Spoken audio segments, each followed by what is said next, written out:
রীতিমতো সাদা কাগজে চুক্তি করে ঘুষ নিতেন পিএসসির সহকারী পরিচালক এস.এম. আলমগীর কবির। প্রশ্ন ফাঁস ও ঘুষ বাণিজ্য করে বগুড়া শহরে তার মায়ের নামে করেছেন কোটি কোটি টাকার সম্পত্তি।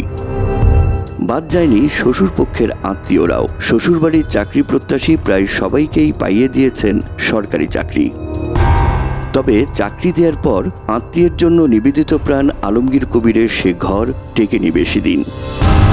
অন্যদিকে বিসিএস ক্যাডার হতে পিএসসির এই কর্মকর্তার হাতে টাকা দিয়েও কেউ পেয়েছেন কেরানির চাকরি, কেউ বা আবার হারিয়েছেন সর্বস্ব। উনি আমাকে আলমগীর স্যার একটা ডকুমেন্ট দিল, আলমগীর সাথে আমার লেনদেন ক্লিয়ার, এই মর্মে একটা কাগজ আমাকে লিখিত দিল।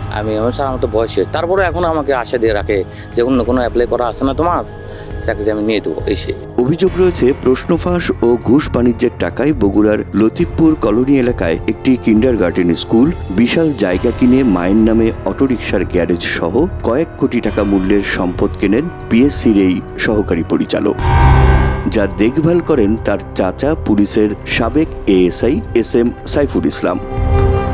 ভাতিজার চেয়ে চাচাও যেন কোনো অংশে কম যান না।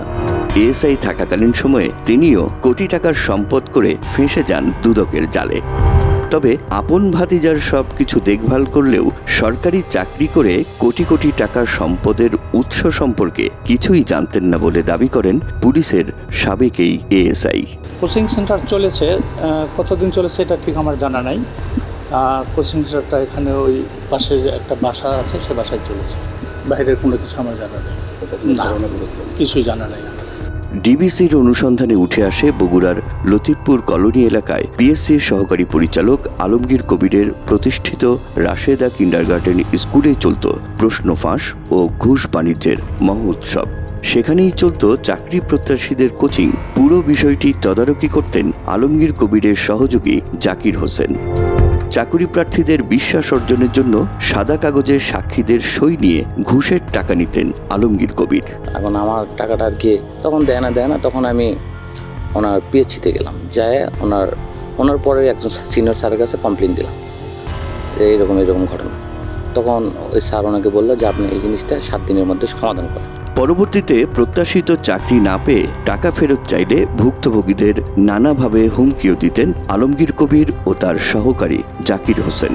ও এলাকার কিছু ছেলেপেলে ধরে আমার শ্বশুরকে কনভার্ট করে আমাকে ভয়ভীতি দেখিয়ে আমার থেকে একটা লিখিত নিল। আর এদিকে আমার কাছে ফোনে কথা হয়েছে, ফোনে সব রেকর্ডিং আছে যে তুমি লিখিতটা দাও, আমার চাকরিটা ঝামেলা হবে, আর তোমার চাকরি আমি নিয়েই দিব। লিখিত নেওয়ার পরে তখন ও আর কি বগুড়া ছেড়ে চলে গেল। আমি ওনাকে অনেকবার স্যার আপনি তাহলে কথাগুলো বলছেন, ফোনের রেকর্ডিং সব আছে, বললে তুমি কি করো, আমার সময় তোমার আইডিয়া আছে, আমি কি করতে পারি তোমাকে। না করলে লাখ টাকা খেলতে পারছি, পাগলামি করে ভুল করতাস। একটা কথা কই, চাকরি যদি না হয় তোর ভাত কাপড়ে অভাবো না, যদি আমার কথা মতো চলে। ঠিক আছে, আর কিছু কমো না। গত 7 ও 8 জুলাই রাজধানীর বিভিন্ন এলাকায় অভিযান চালিয়ে পিএসসির সাবেক ড্রাইভার সৈয়দ আবেদ আলী সহ 17 জনকে গ্রেফতার করেছে পুলিশ। আলমগীর কবিরকে গ্রেফতারের খবরে তার প্রতিষ্ঠানে এসে ভিড় করেন চাকুরি প্রত্যাশীরা। তাদের কাছ থেকে পাওয়া যায় টাকা লেনদেন নিয়ে নতুন চাঞ্চল্যকর সব তথ্য। এই যখন ধরা খাইছে তার 2 দিন আগে আমার সঙ্গে কথা হয়েছে, বললো লাস্ট আরেকবার চেষ্টা করি। আমি বললাম না স্যার, আমি ব্যবসা বাণিজ্য ঢুকে গেছি, আমি আর চাকরি বাকরি করার ইচ্ছা নেই, আমার যেহেতু পান আপনি পারলে একবারে, না পারলে আমাকে ধীরে ধীরে দেন, 50,000 1 লাখ যেভাবে হোক দেন। এই কথা বলার পর বললো ঠিক আছে 22 তারিখের দিকে দিব। এই 22 তারিখের আগে তো এই ঘটনা ঘটে গেল। আমি তারপর ঘটনার পর বাসায় যাই, বাবাকে বলে আসলাম। ওনার বাবা তখন বললো যে উনি বের হওয়ার পর দেখে একটা সমাধান করা যায়।